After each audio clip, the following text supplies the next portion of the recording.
Hello प्यारे साथियों, क्या हाल चाल? सब बढ़िया? क्योंकि बढ़िया का मतलब क्या, बोर्ड पेपर नज़दीक आ गया है। तो आपको इस समय आपको हाथ पे हाथ रख के बैठना नहीं है। आपको इतनी तैयारी चाहे दिन रात करना एक पड़ जाए, लेकिन आप करिए, क्योंकि यही वो वक्त है।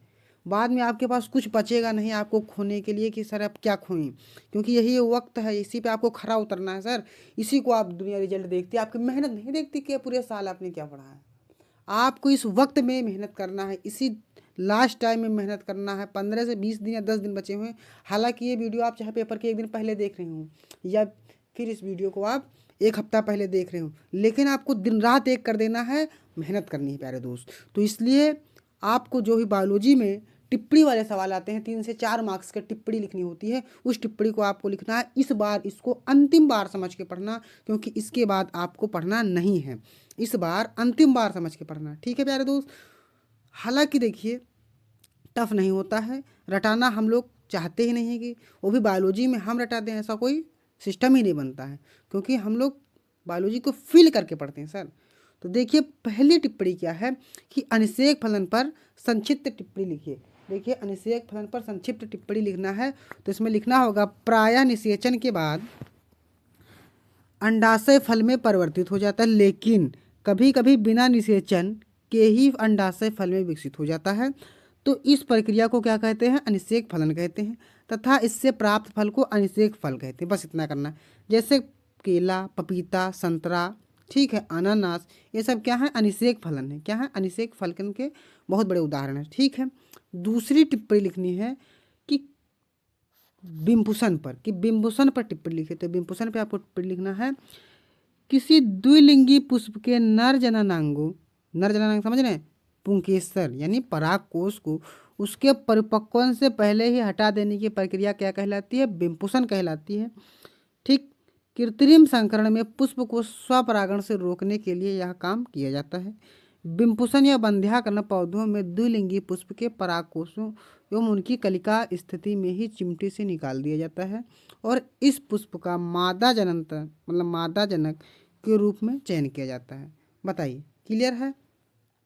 बिम्बुसन क्या मतलब होता है? पुष्प अगर परिपक्व नहीं है, उससे पहले ही नरजनन तंत्र को हटा दिया जाए, मतलब कि पराग मतलब पुंकेसर को हटा दिया जाए बिना पुष्प के तैयार हुए ही, तो उसे क्या कहेंगे? बिम्बुसन कहेंगे, ठीक है।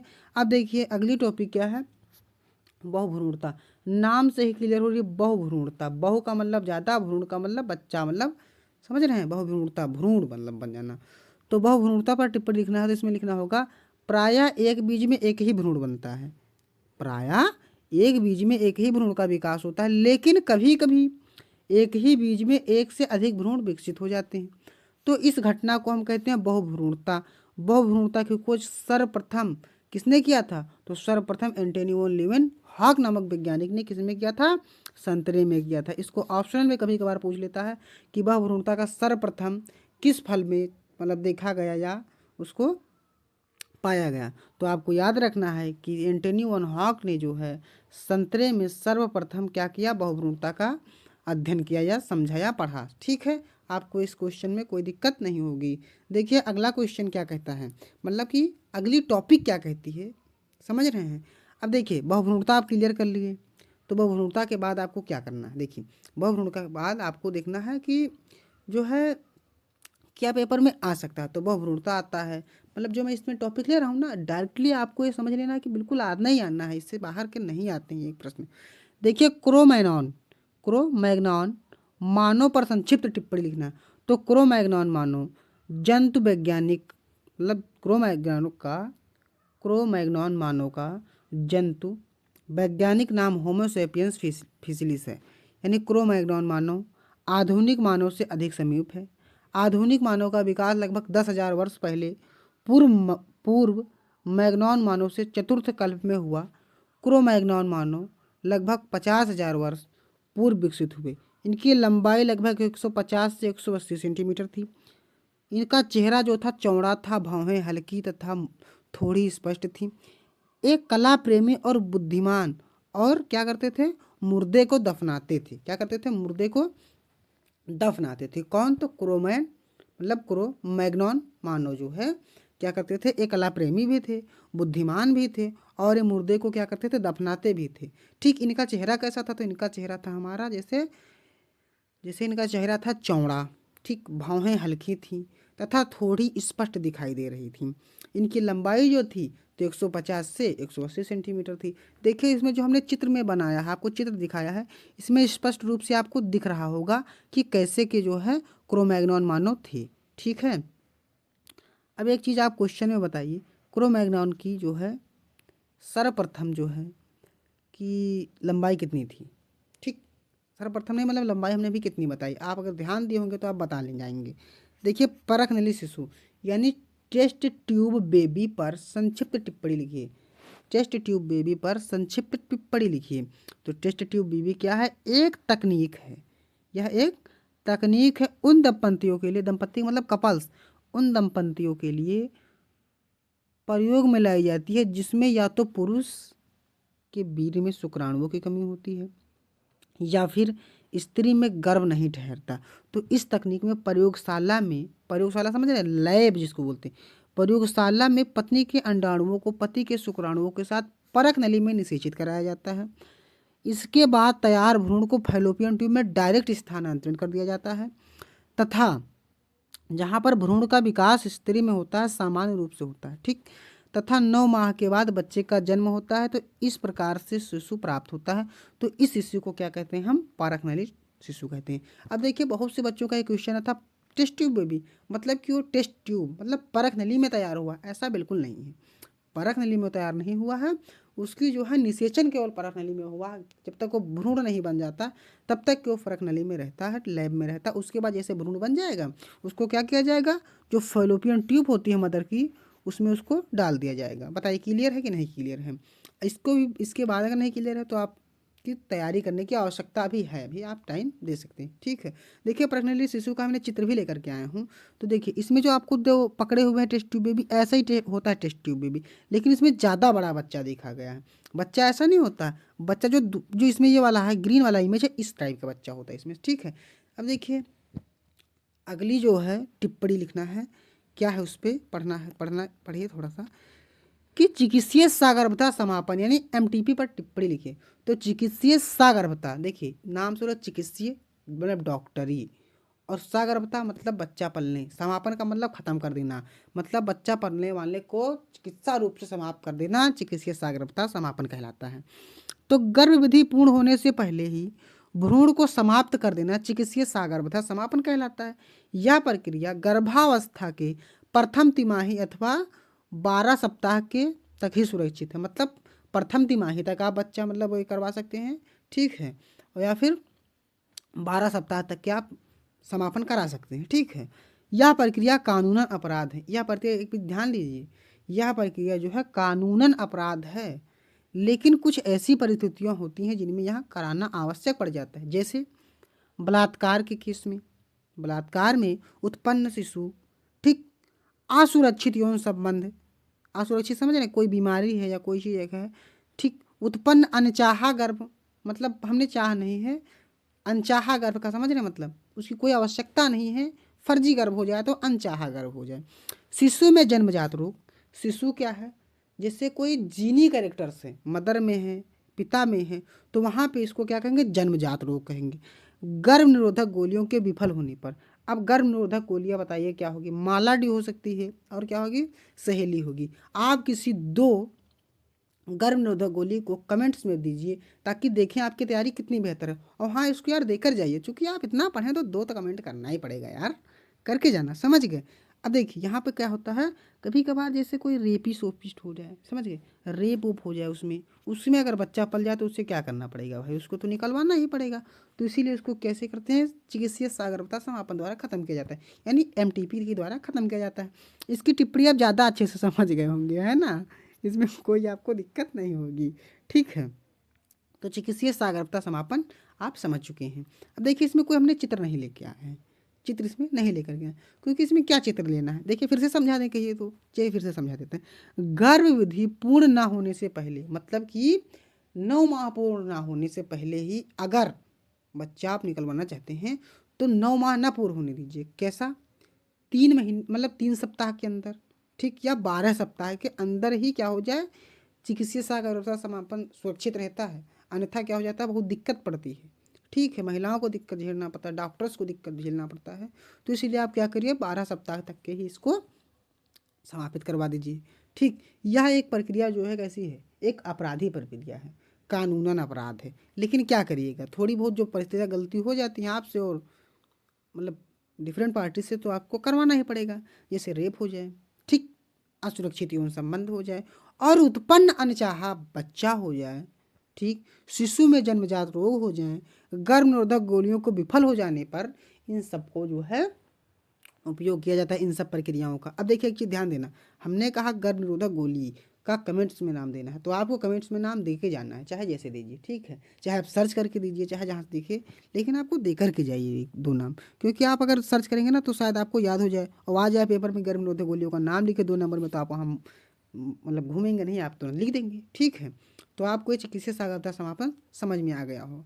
ठीक, उसके बाद देखिए क्या होता है, अगली टिप्पणी के पर हम बढ़ने से पहले आपको एक चीज़ ध्यान दिला दें कि पेपर आपका बहुत ज़्यादा दिन नहीं बचा है, बहुत कम समय बचा है। इसी समय में आपको दिन रात एक करके पढ़ देना है।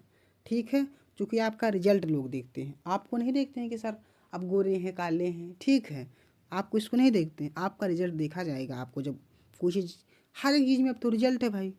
ठीक है, हर एक चीज़ में आपको रिजल्ट पूछा जाएगा। लेकिन एक चीज़ ध्यान देना, आपको मेहनत करते रहना है। कम नंबर और ज़्यादा नंबर आने से आपको घबराना नहीं है।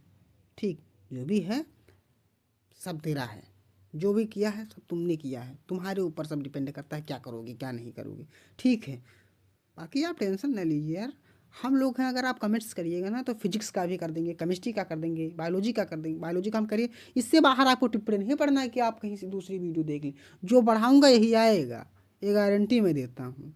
ठीक है, क्योंकि मैंने भी उन टीचर से पढ़ा जो 10-10 साल से बोर्ड की कॉपियाँ चेक करते हैं या फिर वो पढ़ाते हैं बोर्ड से। ठीक है, 15-15 10-10 साल का एक्सपीरियंस है उनके पास टीचर का, उनसे हमने पढ़ा है पर्सनली सर। ठीक है, तो आप टेंशन ना लीजिए। अगर आपसे इनमें से नहीं फंसता है तो आप हमारे चैनल को अनसब्सक्राइब कर दीजिएगा, बस ख़त्म। आप हमारे चैनल को अनसब्सक्राइब कर दीजिएगा। अगर इन टिप्पणियों में से नहीं फंसता है, पेपर दे के आइएगा तब, पहले नहीं करना है सर, वरना आपकी पूरी पूरी मेहनत बेकार हो जाएगी।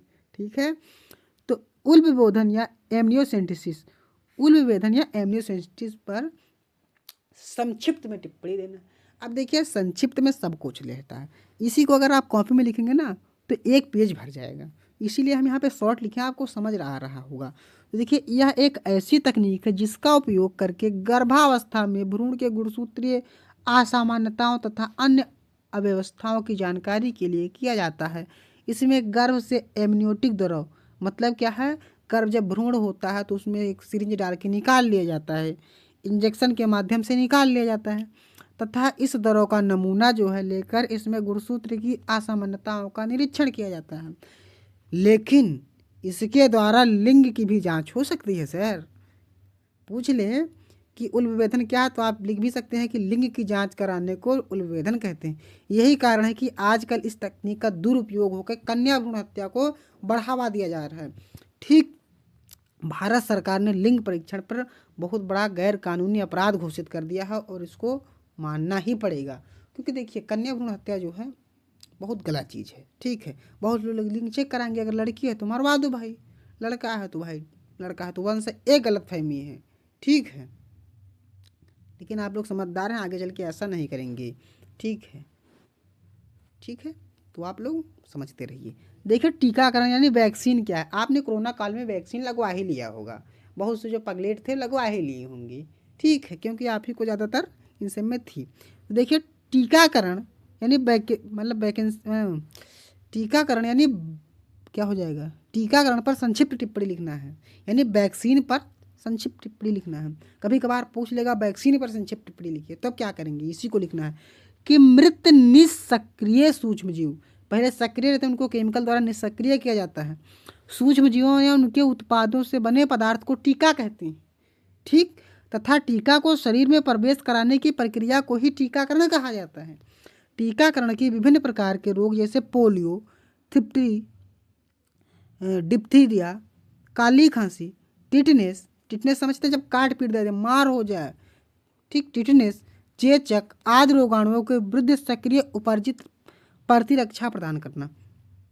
टीका इस माते बी तथा टी कोशिकाओं बनाते हैं, ठीक, जो रोगजनक को शीघ्र ही पहचान लेते हैं तथा प्रतिरक्षी बन जाते हैं। जैसे जहरीले सर्प के काटने पर टिटनेस में जो टाँके लगाए जाते हैं उसमें पहले निर्मित प्रतिरक्षी होते हैं, ठीक।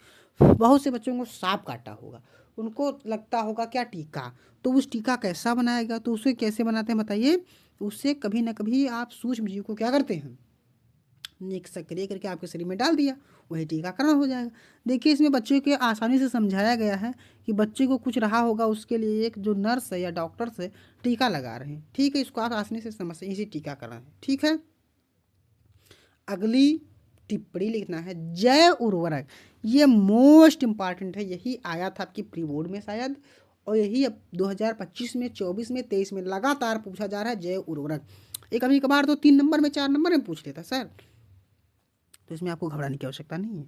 यहाँ पर लिखना विभिन्न प्रकार के जीव अपनी जैविक क्रियाओं के द्वारा मिट्टी में पोषक पदार्थों की मात्रा में वृद्धि करते हैं, इन्हें ही जैव उर्वरक कहा जाता है। ये सूक्ष्म जीव होते हैं जो मृदा की उत्पादन शक्ति बढ़ाते हैं।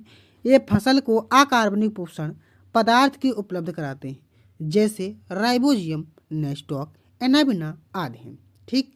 ये रासायनिक उर्वरक की तुलना में अत्यधिक उपयोगी हैं क्योंकि ये रासायनिक उर्वरक से सस्ते होते हैं तथा मृदा की उर्वरक शक्ति को नष्ट नहीं होने देते, ठीक है। बाकी आप समझ लीजिएगा क्योंकि समय बहुत ज़्यादा हो रहा है, 16-17 मिनट हमारे साथ हो गए। जीनी चिकित्सा पर टिप्पणी लिखिए, जीन की चिकित्सा टिप्पणी आपको लिखना है, ठीक है। तो ही मैं बता देता हूँ इसको कैसे लिखना है, ठीक है। इसमें आपको लिखना रहेगा, जानते हैं क्या, कि जीन चिकित्सा के अंतर्गत मानव में उपस्थित दोषपूर्ण जीन को स्वस्थ व क्रियाशील जीन से बदला जाता है।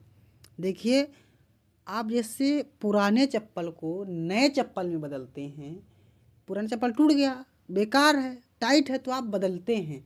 इसी प्रकार अगर आपका जीन खराब हो जाए तो डॉक्टर क्या करते हैं, नया जीन डाल देते हैं। इसी को क्या कहते हैं, जीन क्या बदलाव, ठीक। जीन चिकित्सा द्वारा किसी बच्चे या भ्रूण में चिन्हित किए जाते हैं। चिन्हित किए गए जीन के दोषों का सुधार किया जाता है।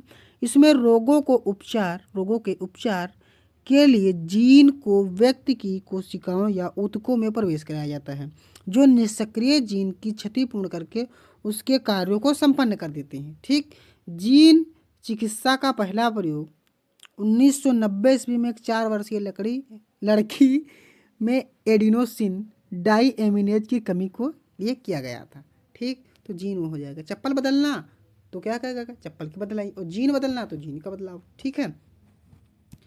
दोहरा निषेचन, इसमें बच्चे बहुत ज़्यादा कन्फ्यूज हो जाते हैं। दोहरा निषेचन और वो समझ लेते हैं क्या, बहुभ्रूणता एक ही चीज़ है लेकिन एक अलग है। दोहरा निषेचन क्या होता है, पराग नलिका में 2 नर केंद्रक होते हैं, ये तो आपको पता ही है, नर युग्मक की तरह कार्य करते हैं। कैसे कार्य करते हैं, नर युग्मक की तरह कार्य करते हैं तथा भ्रूण कोश में पहुंचने के बाद इसमें से एक नर युग्मक अंडकोशिका से निषेचित हो जाता है। समझिए, जब ये भ्रूण में पहुंचता है तो क्या करता है, भ्रूण कोश में पहुंचता है तो ये अंडकोशिका से पहला वाला जो है निषेचित हो जाता है, मतलब दूल्हा निषेचित हो जाएगा, सहबाला बचेगा तो उसको भी, अर्थात यहाँ एक ही भ्रूण कोश में 2 बार निषेचन की प्रक्रिया होती है, ठीक है। इसी प्रक्रिया को तो दोहरा निषेचन कहते हैं या द्विनिषेचन कह देते हैं। द्विनिषेचन की प्रक्रिया आवृत्तबीजी पौधे में होती है। अब आपको कमेंट करना है कि आवृत्तबीजी पौधे कौन से होते हैं, इसको आपको कमेंट करना है, ठीक है। इसको आप बिना कमेंट करके नहीं हिलना, क्योंकि आपकी यहाँ पे आपकी परख चल रही है कि आप सर कितने पानी में हैं, आपने कितना पढ़ा है, ठीक है। तो देखिए पहले जो हमने बताया कि जो दूल्हा और सहबाला वाली कहानी आपसे ज़्यादा समझ सकते हैं। दूल्हा और सहबाला दोनों साथ साथ होते हैं। दूल्हा की शादी हो जाए, उसी में अगर कांड कोई हो जाए कि सहबाला को भी निपटाना है, तो जब सहबाला भी साथ साथ निपट जाए तो उसे क्या कहेंगे, दोहरा शादी। इसी प्रकार अगर दूसरा नारी युग्मक साथ में अगर निपट जाए तो उसे क्या कहेंगे, दोहरा निषेचन, ठीक है। आप समझ गए होंगे, आशा है कि आप समझ गए होंगे। अब देखिए इसको समझ तो लिए हैं, लेकिन इसको लिखना कैसे, तो इसको जैसे मैंने लिखा है ऐसे ही लिखना है, लेकिन आपको थोड़ी जो राइटिंग है जो उसको आपको इम्प्रूव कर लेनी है। आपकी राइटिंग अच्छी नहीं होगी, हमें मालूम है, तो आपको इम्प्रूव कर लेनी है, अभी राइटिंग आपके पास टाइम है। देखिए जो हमने दोहरा निषेचन पर संक्षिप्त टिप्पणी लिखिए कहा है, तो इसको आपको ब्लैक पेन से या ब्लैक स्केच से, कटे स्केच से लिखिए एकदम हाईलाइट करके, क्योंकि इसी से तो नंबर बनते हैं। अलग से तो बनते नहीं, इसी से नंबर बनते, तो थोड़ा आप इससे अच्छा लिखिए और कोशिश करिए कि क्वेश्चन मतलब पेपर जो है 3 घंटा है तो आप 2.5 घंटे के अंदर ख़त्म करिए, 2 घंटे के अंदर ख़त्म कर दीजिए, ताकि आपको आधा 1 घंटा समय मिल सके अपने क्वेश्चन पुराने को परखने की कि मैंने कितनी सच्ची करी है, कितना गलत किया, कितना छोड़ा है, क्योंकि बहुत से बच्चे हड़बड़ी में छोड़ देते हैं बोर्ड परीक्षा के एग्जाम में, तो उसको आपको यहाँ पे चेक कर लेना, ठीक है। तो हालांकि आप पेपर थोड़ा जल्दी ही करना है, क्योंकि देखिए जितनी जल्दी कर देंगे उतनी ही अच्छी आपको रहेगी पर्सनालिटी, समझ गए। देखिए अगली टॉपिक है, मतलब अगला वो जो है टिप्पणी कि डीएनए फिंगरप्रिंट तकनीक की संक्षिप्त में टिप्पणी लिखी। तो डीएनए फिंगरप्रिंट एक ऐसी तकनीक है जिसके द्वारा किसी खूनी, बलात्कारी, अपराधी तथा पैतृक की जांच की जाती है। इस तकनीक में जो है किसी व्यक्ति के डीएनए में पाए जाने वाले विभिन्नताओं का पता लगाया जाता है। इस तकनीक के बारे में सर्वप्रथम एल्केल जेफरे नामक वैज्ञानिक ने पता लगाया। बहुत अच्छा काम किया सर आपने, आपके लिए सैल्यूट है दिल से। डीएनए फिंगरप्रिंट के लिए व्यक्ति के रुधिर, लार, बाल, वीर, योनि द्रव या अन्य पदार्थों द्वारा डीएनए लिए जाते हैं, ठीक है, या वीर से भी ले सकते हैं, तथा इस प्रकार दूसरे व्यक्ति का डीएनए लिया जाता है, फिर उसमें समानताओं को देखा जाता है, इस आधार पर डीएनए मैच किया जाता है। आपने कभी कभार सोचा होगा कि इनका डीएनए चेक होगा, डीएनए उनका चेक होता है तो उसमें क्या चेक होता है, उनकी जो है पैतृक चीज़ें चेक होंगी, ठीक है, उनका जीन चेक होगा, उनका मतलब क्या होगा, आनुवंशिकी चेक होगी, क्या क्या उनके अंदर है, क्या क्या बुराइयां हैं, क्या क्या भलाइयाँ, वो सब चीज़ें चेक होंगी, ठीक है। तो डीएनए इसी में काम आता है, ठीक, फिंगरप्रिंट वाला। देखिए अगली जो है हमारे पास लिखा हुआ है तो टिप्पणी कि एल्कोहल के दुष्प्रयोग पर संक्षिप्त टिप्पणी लिखिए। तो एल्कोहल के सामान्य रूप में शराब या मदिरा के नाम से जाना जाता है, या देहात में कहते जानते हो क्या, दारू, दारू, ठीक, जाना जाता है। यह विश्व में सबसे अधिक प्रयोग में लाया जाने वाला एक दवा है दवा ही तो है, क्योंकि लोग सुबह शाम लेते हैं, समझिए दवाई ही तो, दवाई तो है, समझिए। तो मादक पेय पदार्थ है, क्या है, मादक पेय पदार्थ है, ठीक। दुष्प्रयोग इसके क्या क्या है, अभी इसकी अच्छाइयाँ ही बताऊंगा। इसके प्रयोग से तंत्रिका तंत्र दुर्बल हो जाती हैं, ठीक, जिससे आत्म नियंत्रण में कमी आती है, मस्तिष्क कमजोर हो जाता है, सोचने समझने की शक्ति नष्ट हो जाती है, अच्छे बुरा का ज्ञान समाप्त हो जाता है, एकाग्रता खत्म हो जाती है, आदि लक्षण उत्पन्न हो जाते हैं, व्यक्ति अपने ही घर में चोरी करने लगता है, ठीक, क्योंकि बाहर मिलेगा नहीं तो अपने ही घर में चुराएंगे, मारेंगे, पीटेंगे, जो कुछ होगा थाली बर्तन सबको बेच बाच के दारू पियेंगे वो। रेड डाटा बुक पर संक्षिप्त टिप्पणी लिखिए। रेड डाटा बुक यानी यूसीएन द्वारा जारी की गई एक ऐसी किताब, एक ऐसी बुक्स जिसमें विलुप्त, संकटग्रस्त, दुर्लभ, अनाकलित जीव जातियों का सूचीबद्ध वर्णन किया जाता है, उसे रेड डाटा बुक कहते हैं।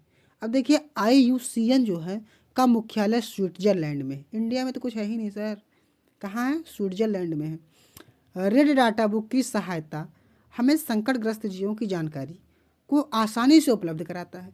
इस जानकारी की सहायता से हम उन संकटग्रस्त जातियों को जान सकते हैं जो विलुप्त हो रही हैं, जो भी हमारे देश में पहले इमारतों के रूप में थी, आज वो खत्म हो रही हैं सर, ठीक, संरक्षण का प्रयास करते हैं इस बुक के तहत, और इन्हें विलुप्त होने से बचाया जा सकता है। अब संकटग्रस्त प्रजातियों के अंतर्गत निम्नलिखित जीव आते हैं। कभी आपने देखा होगा एक सींग वाला गैंडा, देखा क्या, सुना होगा, देखा कहाँ होगा आपने, ना हमने देखा ना आपने देखा है, मूवी पिक्चर चाहे जो देख लें, है ना। कस्तूरी हिरन, बाघ, बब्बर शेर आदि हो जाएंगे। अब देखिए ये सब कैसे हैं, तो ये सब या तो ख़त्म हो चुके हैं, या ख़त्म होने के कगार पे, या ख़त्म होने वाले हैं। इसमें एक और आती है गुलाबी सिर वाली बत्तख, ठीक है। देखिए क्या हो जाएगा, एक सींग वाला गैंडा ऐसा था, बब्बर शेर ऐसा है, बाघ ऐसा, कस्तूरी हिरन ऐसे बेचारे थे। आजकल इतना 5G या 4G 5G के नेटवर्क के कारण ये सब खत्म हो रहे हैं, इनके ऊपर बहुत बड़ा अत्याचार किया जा रहा है सरकार के द्वारा। इसको आपको समझना है, आपको समझाना है, ठीक है, दूसरों को बताना है, कि आप बहुत ज़्यादा जीव जंतुओं पर अत्याचार न करें, क्योंकि आप प्रकृति से छेड़छाड़ करना बहुत उचित नहीं है। ठीक है, अगली देखते हैं। अगली टिप्पणी क्या है, खाद्य श्रृंखला पर संक्षिप्त टिप्पणी लिखिए। खाद्य श्रृंखला ये तो आप बता ही ले जाएंगे, आशा है कि आप बता लेंगे, लेकिन हम समझा दे रहे हैं क्योंकि हमारा काम है आपको बताना, आपको गाइडेंस करना। ठीक है, तो खाद्य श्रृंखला वह श्रृंखला होती है जिसमें एक जीव दूसरे जीव को खाता है तथा उस जीव को कोई दूसरा जीव खाता है तथा कोई उस जीव को कोई दूसरा जीव खाता है, अन्य जीव द्वारा मारा खाया जाता है। ठीक, खाद्य श्रृंखला का अंतिम स्तर अपघटक होता है। अंतिम स्तर क्या होता है, अपघटक होता है। और जो प्रथम स्तर होता है वो उत्पादक होता है, बिच्चम चाहे जो कुछ है। जो मृत उत्पादक व उपभोक्ता को जटिल कार्बनिक पदार्थ में अपघटन करते हैं, उन्हें सरल कार्बनिक पदार्थ में तोड़ना उनका पुनः चक्रण होता है। मतलब समझे नहीं आप, समझे नहीं ना, मतलब कि जो मृत उत्पादक हैं, मरे हुए जीव को खाएंगे पिएंगे, उनसे क्या करेंगे, अपघटित करेंगे, उन्हें खत्म करेंगे। खत्म ना करते तो पता नहीं कितनी गाय भैंसे जो रोड पे लोग फेंक देते हैं, पड़ी रहती बेचारी। ठीक, तो उनको ख़त्म करने का भी तो कुछ काम चाहिए, तो उसको ख़त्म करते हैं सूक्ष्म जीव। अब देखिए इसकी जो हमने लिखा दिया है, मतलब इसको हमने थोड़ा सा आपको माइंड मैप के माध्यम से समझाया है कि देखिए आपको करना, उत्पादक, उपभोक्ता, अपघटक, फिर उत्पादक मतलब घास, उपभोक्ता मतलब टिड्डा, फिर टिड्डा को खाएगा मेढक, मेढक को खाएगा सर्प, और सर्प को खाएगा मोर। ठीक, तो आपको खाद्य श्रृंखला समझा देनी है इसी टाइप से। बाकी आपको इससे ज़्यादा नहीं लिखना है कि खूब कस के गोच के चले आएँ, बहुत कम ही लिखना है। देखिए बायोगैस पर संक्षिप्त टिप्पणी। देखिए बायोगैस क्या होती है, बायो का मतलब होता है जैव, और गैस का मतलब क्या होता है, गैस, तो जैविक गैस भी कह सकते हैं। ठीक, बायोगैस पर संक्षिप्त टिप्पणी लिखिए। तो बायोगैस यानी जीव विज्ञान द्वारा जो गैस तैयार की जाए उसे बायोगैस कह देते हैं। शॉर्ट परिभाषा हो गई, आप समझ गए। अब बायोगैस के विभिन्न प्रकार के गैसों का मिश्रण होता है, इसमें मेथेन गैस ज़्यादा होती है। क्या, मीथेन गैस बहुत ज़्यादा होती है, जो अवयव सूक्ष्म जीवों के द्वारा घरेलू तथा कृषि अपघटित या अपशिष्ट पदार्थ का उपयोग करके बनाई जाती है। बायोगैस का मुख्य रूप से मेथेनोबैक्टीरिया पाया जाता है। बायोगैस में मुख्य रूप से क्या पाया जाता है, मेथेनोबैक्टीरिया पाया जाता है। ठीक है, जो मीथेन का उत्पादक करता है, जो मीथेन का उत्पादन करते हैं, अर्थात बायोगैस में मीथेन की मात्रा सर्वाधिक होती है, सर्वाधिक, सर्व मतलब सबसे, अधिक मतलब ज़्यादा, सबसे ज़्यादा होती है। किसकी मात्रा, तो मीथेन गैस की मात्रा सबसे ज़्यादा होती है। इससे गोबर तैयार किया जाता है, मतलब इससे गोबर से तैयार किया जाता है। किससे तैयार किया जाता है, जो गोबर होता है जंतुओं का वेस्ट पदार्थ, उसी से ही तैयार किया जाता है गोबर। जो बनता है गोबर से गैस तैयार कर दीजिए, तो क्या कहें, गोबर गैस या बायोगैस कह सकते हैं। इस कारण से इसे गोबर गैस भी कहा जाता है। इस गैस का उपयोग या प्रयोग मुख्य रूप से खाना बनाने में तथा प्रकाश उत्पन्न करने में किया जाता है। अब देखिए, खाना बनाने में या प्रकाश उत्पन्न करने में किया जाता है। अब प्रकाश इससे कैसे उत्पन्न होगा, गैस से कैसे प्रकाश उत्पन्न होगा। आप सोच रहे हो कि चूतिया बना रहे हैं, नहीं भाई, होता है, गैस से प्रकाश उत्पन्न होता है। ठीक, गैस से खाना बनती है, जैसे एलपीजी यूज आती है, सीएनजी, इसी टाइप से बायोगैस का भी उपयोग है। कभी कभार गोबर के उबले बना दिए जाते हैं, तो उबले जो है नहीं आएगा कि उबले आप गैस में लिख दो, उबले उदाहरण में नहीं आएगा। ठीक है, इसमें केवल गैस ही तो गैस ही पूछा जाएगा, आप उबले लिख देंगे तो गलत हो जाएगा। बायोस्फीयर पर टिप्पणी। तो बायोस्फीयर जयमंडल या बायोस्फीयर पृथ्वी का वह भाग होता है। जयमंडल पूछे या बायोस्फीयर पूछे, बात एक ही है। जयमंडल या बायोस्फीयर पृथ्वी का वह भाग होता है जहाँ सजीव निवास करते हैं। कौन निवास करता है, सजीव निवास करता है, जैसे कि तुम हो। ठीक, तुम सजीव हो। यह स्थल मंडल, जल मंडल तथा वायुमंडल में सम्मिलित रूप से विद्यमान होता है। प्रायः जल में समुद्र तल से 6 किलोमीटर नीचे एवं वायु से 8 किलोमीटर ऊपर तक पाया जाता है। ये वाली जो बायोस्फीयर है, कहाँ पाया जाता है, समुद्र से 6 किलोमीटर नीचे, समुद्र तल से 6 किलोमीटर नीचे, और वायु में स्थल से 8 किलोमीटर ऊपर तक। आप धरती हैं, धरती पे 8 किलोमीटर तक जीव रह सकता है ऊपर। ठीक है, अमीबियाता मतलब अमीबता, अमीबता मतलब अमीबिये पेचिस, अमीबिये पेचिस किसे कहते हैं, अमीबियसिस। अमीबियसिस पर संक्षिप्त में टिप्पणी लिखना है। तो यहाँ पे लिखना है एंट अमीबा हिस्टोलिटिका मानव में, एंट अमीबा हिस्टोलिटिका मानव शरीर की आंत में पाया जाने वाला अंतःपारजीवी प्रोटोजोआंस है, अंतःपारजीवी प्रोटोजोआंस है जो अमीबीय पेचिश की अमीबता या देखिए अमीबता या आमातिसार रोग उत्पन्न करता है। मतलब अमीबी पेचिश इस घरेलू मक्खी इसकी वाहक होती है, घरेलू मक्खी इसकी क्या होती है, वाहक होती। देखिए घरेलू मक्खी, घर के लोग ही आपको क्या करते हैं, गिराने का कोशिश करते हैं। घरेलू मक्खी घर में रहती है, उसका क्या जरूरी है भाई पेचिश फैलाने का। और वैसे भी औरतें ज़्यादातर इस सब में माहिर रहती। कोई आप कोई मतलब छोटी सी बात बता दीजिए उनसे, आप वैसे एक बार कभी ट्राई करिएगा, कोई आप उनसे बात बताइए, किसी को बताना मत, वो बात पूरे गांव में पता चल जाएगी। और वो कहेंगे, उनसे बताएंगे अपने दोस्त से, कहेंगे कि बताए तो दे रहे हैं लेकिन किसी से बताना मत, तुमसे बता रहे हैं। वही जाएंगे उनसे बताएंगे, तुमसे बता रहे हैं, समझ गए, किसी से बताना मत कि उसने ये काम किया है। वो उनसे बताएंगे, मतलब पूरे गांव को पता चल जाएगी। और वो कहेंगे तुम मत बताना, वो कहेंगे तुम मत बताना, लेकिन बताएगा सब लोग। तो ऐसे ही औरतें ज़्यादा बात फैलाने में माहिर रहती हैं। कभी भी आप रोग में देख लीजिए, हाथी पाँव, मादा मच्छर, इन सब चीज़ को मादा मच्छर ही फैलाते। डेंगू, मलेरिया, इन सब आदि भयानक बीमारियों को ज़्यादातर मादा ही तो फैलाती है, और कौन फैलाता है। तो मादा मतलब बुरा मत मानिएगा भाई, अगर कोई गर्ल्स देख रही है तो बुरा मत मानिएगा, क्योंकि इसमें भाई थोड़ा इंटरटेनमेंट भी ज़रूरी है, ठीक है। पढ़ते पढ़ते आप बोर हो सकते हैं, इसलिए थोड़ा सा आपकी मैं बेइज्जती नहीं कर रहा हूँ, क्योंकि जो काम है उसको मैं थोड़ा सा आपको दिखाने का प्रयास कर रहा हूँ, ठीक है। तो देखिए अमीबता आप समझ गए होंगे। रोकथाम इसके क्या है, भोजन को अच्छी तरह से पकाकर खाना चाहिए, फल सब्जियों आदि को ठीक प्रकार से धोना चाहिए।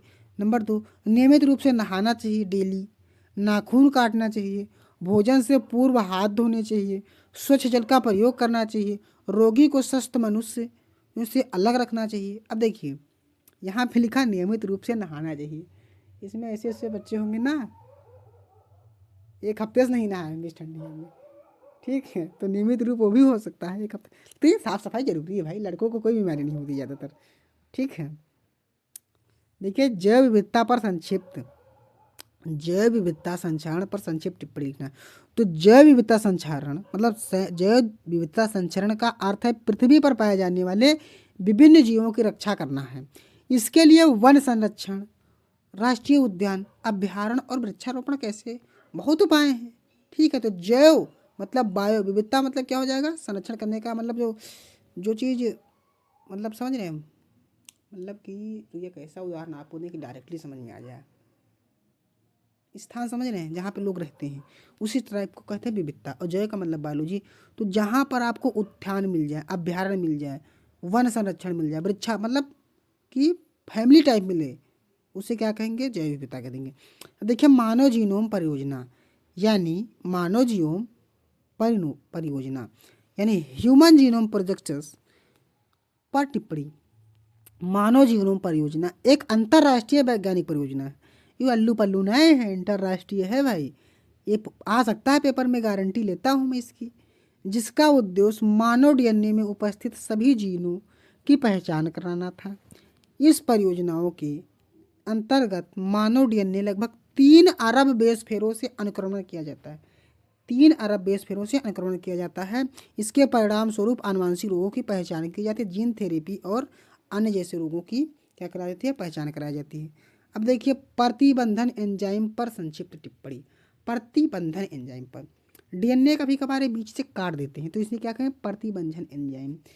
देखिए प्रतिबंधन इंडोन्यूक्लियेज एंजाइम आनुवांशिक या अभियांत्रिकी के सबसे महत्वपूर्ण एंजाइम है। इनको आणविक कैंची या चाकू कहा जाता है, डीएनए की चाकू कहा जाता है। इसकी खोज श्रेय अर्बर को दिया जाता है, इसकी खोज का श्रेय अर्बर को दिया जाता है। मतलब इसको किसने खोजा, अर्बर ने ढूंढा था भाई, तो इसको खोज का जो श्रेय है वो अर्बर को दिया जाता है।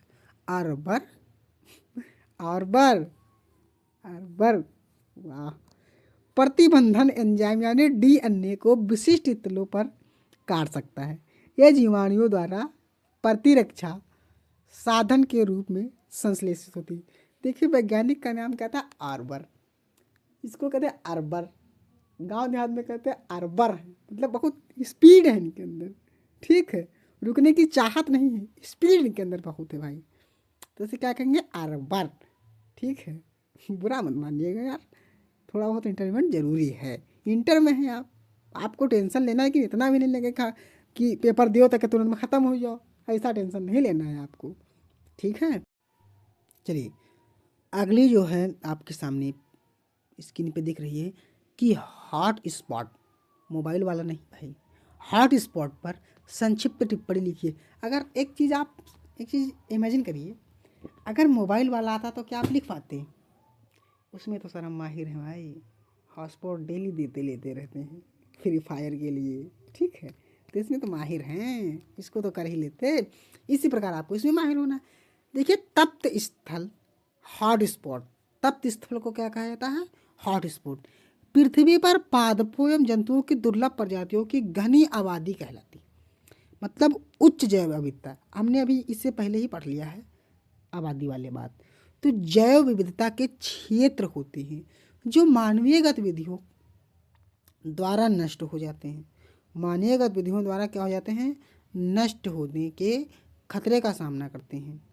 ये जीव संवेदी क्षेत्र भी कहलाते हैं। ये जीव कैसे कहलाते हैं? ये जैव संवेदी क्षेत्र भी कहलाते हैं। भारत में के इंडोवर्मा, पूर्वी हिमालय तथा पश्चिम घाट प्रमुख आदिवासी क्षेत्र हैं। समझिए कि जो भारत का उपमहाद्वीप के जो क्षेत्र हैं, जैसे इंडोवर्मा हो गया, पूर्वी हिमालय हो गया तथा पश्चिमी घाट, प्रमुख हॉटस्पॉट क्या है? क्षेत्र हैं। ठीक है, क्लियर? नहीं क्लियर बताइए, एक बार फिर से समझा दें। ठीक है, देखिए सहभोजता पर संक्षिप्त टिप्पणी लिखी। सहभोजता, सहोपकारिता, इन सब चीज़ों पे बार बार क्वेश्चन पूछते हैं, 100% पूछता है। देखिए सहभोजता पर टिप्पणी लिखना है। तो दो जीवों के बीच एक ऐसी पारस्परिक क्रिया जिसमें एक जीव को तो लाभ होता है लेकिन दूसरे जीव को ना लाभ हो ना हानि हो, उसे क्या कहेंगे? सहभोजता कहते हैं। इस संबंध को क्या कहेंगे? सहभोजता कहेंगे। जैसे इसका उदाहरण है आम के पेड़ तथा आर्किड में संबंध। आम के पेड़ तथा आर्किड में संबंध, देखिए आम का जो पेड़ होता है इस पे एक हल्की सी आपको, मतलब हल्की सी नहीं, आपको थोड़ा टाइप दिखाकर डिफरेंट टाइप का मतलब प्लांट्स लगा होता है, पौधा लगा होता है, जिसको आर्किड बोलते हैं। गांव देहात में कहीं कहीं उसको बाना बोलते हैं, कहीं कहीं उसको बांदा भी बोलते हैं। ठीक है, बांदा बोलते हैं या बाना बोलते हैं। व्हेल मछली तथा बार्किनेल मछली, जब व्हेल को आप बिल्कुल जूम करेंगे, ठीक देखेंगे, तो उसके शरीर पे छोटे छोटे छोटे छोटे बार्नेकल चिपके होते हैं। ठीक, पायलट मछली चिपकी होती है। पायलट तथा सार्क, सार्क मछली खूंखार मछली होती है और सार्क के नीचे कौन सी मछली रहती है? पायलट मछली। पायलट मछली जब सार्क के नीचे चलती है तो उसको ये डर नहीं रहता कि हमें कोई खाएगा, क्योंकि जो खाने वाला खूंखार था उसके नीचे तो हम ही हैं, उसी के नीचे तो हमारे साथ तो हमको कहाँ खाएगा, इसलिए नहीं ज़्यादा दिक्कत होती।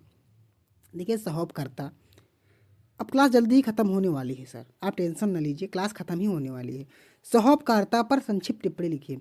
दो प्रजातियों के बीच एक ऐसी पारस्परिक क्रिया, देखिए सब में परिभाषा वही लिखेंगे। दो पारस्परिक प्रजातियों के बीच एक ऐसी पारस्परिक क्रिया जिसमें दोनों जातियों को एक दूसरे के कारण लाभ होता है, तो इसको क्या कहते हैं? सहोपकारिता कहते हैं। इसमें दो जातियां एक दूसरे पर निर्भर रहती हैं। ठीक, एक दूसरे पर क्या होती हैं? निर्भर रहती हैं। जैसे पादप तथा शैवाल में संबंध, पादप और शैवाल एक दूसरे के पास होते हैं, लेकिन उसमें क्या होता है? दोनों को ही क्या मिलता है? क्या मिलता है बताइए? लाभ मिलता है। परजीविता पर संक्षिप्त टिप्पणी। परजीविता क्या है सर? दो जीवों के बीच एक ऐसी पारस्परिक क्रिया जिसमें एक जीव को तो लाभ होता है लेकिन दूसरे जीव को हानि होती है, तो इस संबंध को क्या कहते हैं? परजीविता। जैसे मनुष्य तथा खटमल के बीच संबंध, कभी पहले ज़माने में होता था खटिये पे, जैसे खटिये में खटमल पड़ जाते, जब मनुष्य रात में सोते थे ना, उसको खटमल क्या करते? काटते थे, जैसे मच्छर काटता है उसी प्रकार ये खटमल काटते थे, तो उसके क्या कहेंगे? मनुष्य को हानि होती थी और खटमल को क्या होता था भाई?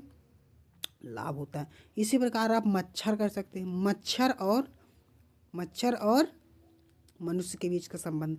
मच्छर क्या करेगा? खून पी लेगी, मादा ही तो खून पीती है तो मच्छर खून पी लेगा मनुष्य का, तो उसमें भी मनुष्य की हानि होगी और मच्छर को क्या होगा? फायदा होगा। जूं वाला भी आप उदाहरण दे सकते हैं, जूं और औरतें या मनुष्य कुछ भी ले सकते हैं, बच्चे हो सकते हैं, तो क्या होगा? उसमें मनुष्यों की हानि होती है और जो का फ़ायदा होता है। ठीक है, बस क्लास यहीं पे एंड करते हैं। आपको एक चीज़ करके जाना है, जो हमने अभी क्वेश्चन दिया था ना कमेंट में करने के लिए, हमें याद है, हम नहीं भूले हैं भाई। उसको आपको भाई करके जाना है, क्योंकि आपके ही भविष्य का सवाल है, आपके ही नंबर का, परसेंटेज का सवाल है। ठीक है, आपको इस चीज़ को करके ही जाना है, क्योंकि 2 क्वेश्चन करने हैं, आप देख करके कर दीजिए। टाइप करना है केवल कमेंट, और एक अच्छा सा कमेंट करके जाना, क्योंकि मोटिवेशन मिले सर सबको, क्योंकि मोटिवेशन के बिना कुछ नहीं। एक अच्छा सा कमेंट करके जाना। आप एक कमेंट की वजह से वीडियो आ पाती हैं, और आप ही की एक ही कमेंट की वजह से वीडियो रुक जाती हैं। ओके, केमिस्ट्री का भी करवा देंगे। तब तक के लिए बाय बाय, टेक केयर, अपना ख्याल रखिएगा पेपर तक का, और पेपर के बाद भी अपना ख्याल रखिएगा, क्योंकि उसके बाद भी आपको जीतना है सर। आपको अपनी पढ़ाई के प्रति जीतना है, आपको अपना एक संघर्ष लेके जीतना है, आपको एक अपना मेहनत करके जीतना है, दुनिया को दिखा देना है कि आपसे बड़ा इस धरती पे कोई नहीं पैदा हुआ है।